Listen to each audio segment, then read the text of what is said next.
মুসলমান বাবাজি দুইটা অবস্থান রয়েছে। এক নাম্বার হলো জান্নাত, দ্বিতীয় নাম্বার জাহান্নাম।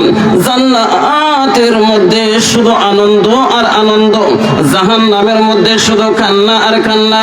আল্লাহ বলেন লা ইয়াসমাউনা ফিহা লাগওয়ান ওয়ালা তা'থিমা ইল্লা কিলান সালামান সালামা। জান্নাতের মধ্যে শুধু কোনো অশ্লীল ভাষা শুনতে পাইবা না, জান্নাতের মধ্যে শুধু শান্তি আর শান্তি। ও মুসলমান বাবাজি, জাহান্নামের মধ্যে আনন্দর কোনো গন্ধ খুঁজে পাইবা না। তাহলে আমরা জান্নাতে যেতে চাই না জাহান্নামে যেতে চাই? যদি জান্নাতে যেতে চাই তাহলে আল্লাহর পবিত্র কালামুল্লাহ শরীফ আঁকড়ে ধরতে হবে, কি হবে না? পবিত্র কালামুল্লাহ শরীফকে আঁকড়ে ধরতে হবে। আল্লাহ বলেন ওয়াতাসিমু বিহাবলিল্লাহি জামিআ, তোমরা সুদৃশ্যভাবে পবিত্র কালামুল্লাহ শরীফকে আঁকড়ে ধরো। ও মুসলমান ইমানদার, ও বাবাজি, এই যে মাদ্রাসা হুসাইনিয়া মাদ্রাসা, ওই মাদ্রাসার মধ্যে আপনার সন্তানকে আলিফ বা তা সা শিক্ষা দেওয়া হয়।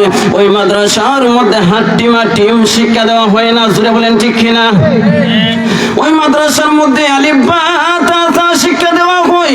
আপনার সন্তানকে যদি আপনি পাঠিয়ে দেন, আপনার সন্তান যখন বিসমিল্লাহির রহমানির রহিম তেলাওয়াত করবে, বিসমিল্লাহির রহমানির রহিম পড়বে, যদি মা বাবা দুনিয়াতে না থাকে, মা বাবার কবরের আযাব আল্লাহ মাফ করে দিবে সন্তানের ওসিলায়। চিৎকার দিয়া বলেন সুবহানাল্লাহ। ইমাম ফখরুদ্দিন রাজি রহমতুল্লাহি আলাইহি তাফসিরে কাবীরের মধ্যে উল্লেখ করেন, আল্লাহর ওলি ইমাম ফখরুদ্দিন রাজি রহমতুল্লাহি আলাইহি তাফসিরে কাবীরের মধ্যে উল্লেখ করেন, মুসা কালিমুল্লাহ রাস্তা দিয়ে হাইটা যাইতেছেন। কোথায় যাইতেছেন? রাস্তা দিয়ে হাইটা যাইতেছেন।